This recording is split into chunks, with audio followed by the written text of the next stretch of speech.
Welcome to This Explainer. In the corporate world, there are few groups that have more power and are more mysterious than the board of directors. So today, we're going to deconstruct the boardroom. We're going to apply a real strategic framework to understand what they do, who they are, and what the blueprint for great governance actually looks like. Okay, here's our game plan. We're going to kick things off with the big one. Why does a board even exist? Then we'll look at who gets to sit in those chairs. From there, we'll get into the nitty-gritty of what they actually do, how they function, and then finally, we'll try to crack the code on what really separates a world-class board from one that's just, well, taken up space. All right, so let's get right down to it. What is the board's fundamental reason for being? Why are they there? At its heart, the board is the ultimate governing body. Now, in a public company, shareholders elect the board members to be their fiduciaries. And that's a key word. It means they have a legal and ethical duty to act in the shareholders' best interests. They're not there to manage the day-to-day stuff. They're there for oversight. They make sure the company is being steered in the right direction, with shareholder value as their North Star. The real key here is the altitude the board operates at. Think of them as flying at 30,000 feet. You see, they don't fly the plane. That's the CEO's job. They're the ones who set the destination, approve the flight plan, and most importantly, make sure the right pilot is in the cockpit. Their focus is on those huge, company-defining decisions, and they act as the final backstop for accountability. Okay, so we know why the board exists. The next logical question has to be, who are these people? Who gets entrusted with this much responsibility? Let's take a look at how a modern board is put together. A really well-built board is a strategic mix of two different types of directors. First, you've got your inside directors. Think of the CEO and maybe some other top executives. They bring that deep, intimate knowledge of how the company really works. But to balance that out, you have outside or independent directors. These are people who aren't employees. Their whole value comes from their objectivity and their external point of view. They're there to challenge assumptions and help the company avoid blind spots. And this right here, this is huge. It shows you just how critical that independence is. Major stock exchanges actually mandate it. And why do they do that? Well, it's to prevent groupthink. It's to make sure the board is truly working for the shareholders, not just rubber stamping whatever the CEO wants. Having a majority of independent voices is seen as a cornerstone of good corporate governance. Now, to make sure all this actually works, a board needs a clear internal structure. The chairperson is like the conductor of the orchestra, leading the agenda. The secretary is the official record keeper, which is a critical legal function. And the treasurer keeps an eye on the company's financial health.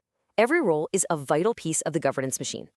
All right, so we've met the players. Now let's open up their playbook. What are the specific duties that define their power and fill up their agendas?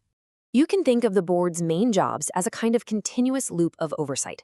It all begins with strategy, defining where the company is going.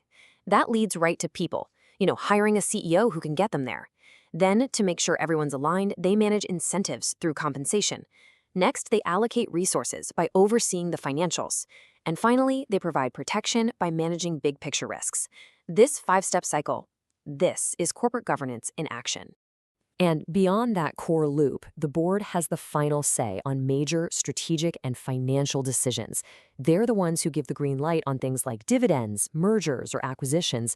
And this is critical. When a crisis hits, the buck stops with the board. They are the ultimate authority responsible for navigating the company through the storm.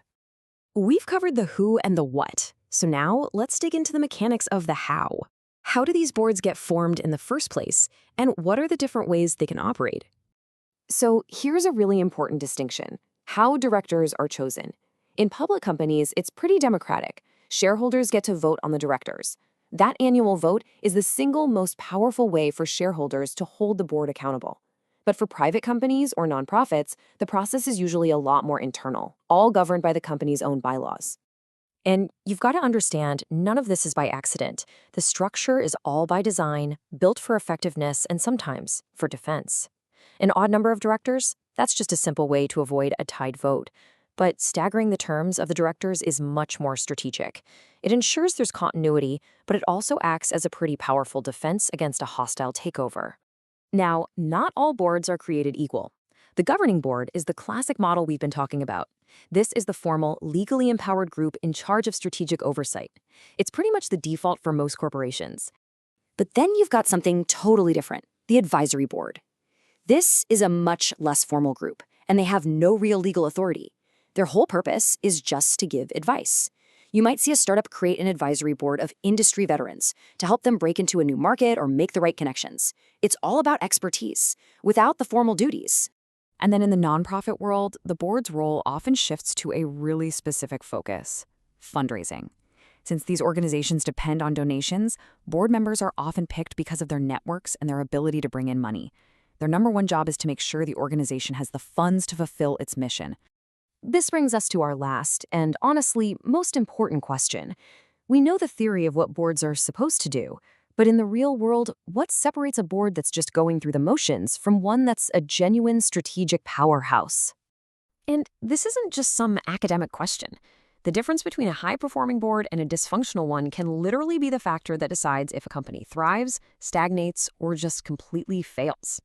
What's so fascinating here is that the formula for a great board has less to do with individual star power and more to do with the collective culture.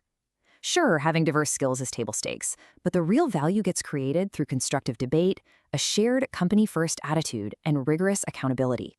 At the end of the day, culture isn't a soft issue. It's the fundamental operating system for effective governance. So let's end with this thought. If a company is a ship, the board doesn't have its hands on the wheel every day. That's the CEO, the captain, who's steering through the immediate waves. The board is the navigator. They're the ones charting the long-term course, looking at the maps, watching for icebergs on the horizon, and making sure the ship is not just moving, but moving safely toward the right destination. Thanks for tuning in.